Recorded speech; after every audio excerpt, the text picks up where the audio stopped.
দৈনিক পত্রিকা এবং অনলাইন থেকে সংগৃহীত তথ্য। ডেইলি হাইলাইটস 1 জানুয়ারি 2025।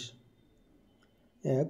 চট্টগ্রাম নগরের প্রথম এলিভেটেড এক্সপ্রেসওয়ের নাম পরিবর্তন করে শহীদ ওয়াসিম উদ্দিনের নামে করা হয়েছে।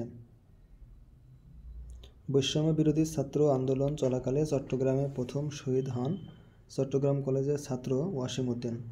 2023 সালের 14 নভেম্বর তৎকালীন প্রধানমন্ত্রী Sheikh Hasina mayor Mohiuddin Chowdhury CDA expressway নামে এই এক্সপ্রেসওয়ের উদ্বোধন করেছিলেন।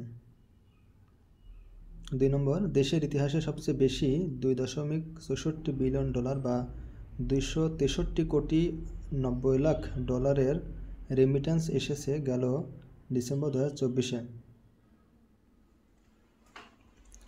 3. ইউএস সেন্সাস ব্যুরোর মতে নতুন বছরের প্রথম দিন বিশ্বের জনসংখ্যা 809 কোটি।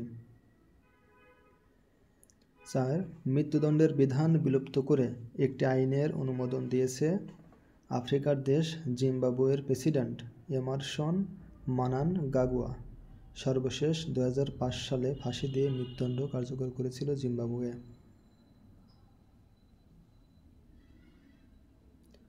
5. আসবাবপত্রকে 2025 সালের বর্ষসেরা পণ্য ঘোষণা।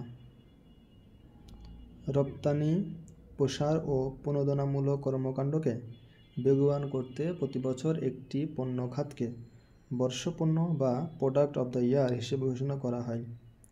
এ প্রক্রিয়ার মাধ্যমে জনগণকে ঘোষিত পণ্যের উৎপাদন ও বিপণনে উৎসাহিতকরণের প্রয়োজনীয় পদক্ষেপ নেওয়া হয়। এবার ফার্নিচার পণ্যকে 2025 সালের বর্ষপণ্য হিসেবে ঘোষণা করা হয়েছে।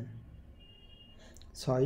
সংবাদভিত্তিক পূর্ণাঙ্গ টেলিভিশন চ্যানেল হিসেবে বিটিভি নিউজ নামে যাত্রা শুরু করেছে 2024 সালের 31 ডিসেম্বর। ইউক্রেনের গ্যাস ট্রানজিট অপারেটর নাফটোগাজ এবং রাশিয়ার গ্যাসপ্রমের মধ্যে 5 বছরের চুক্তির মেয়াদ শেষ হয়ে যায় 1 জানুয়ারি 2025। ইউক্রেনের মাধ্যমে গ্যাস সরবরাহ চুক্তির মেয়াদ শেষ হলেও রাশিয়া এখনও কৃষ্ণ সাগর জুড়ে তুর্কো স্ট্রিম পাইপলাইনের মাধ্যমে হাঙ্গেরির পাশাপাশি তুরস্ক এবং সার্বিয়াতে গ্যাস পাঠাতে পারবে।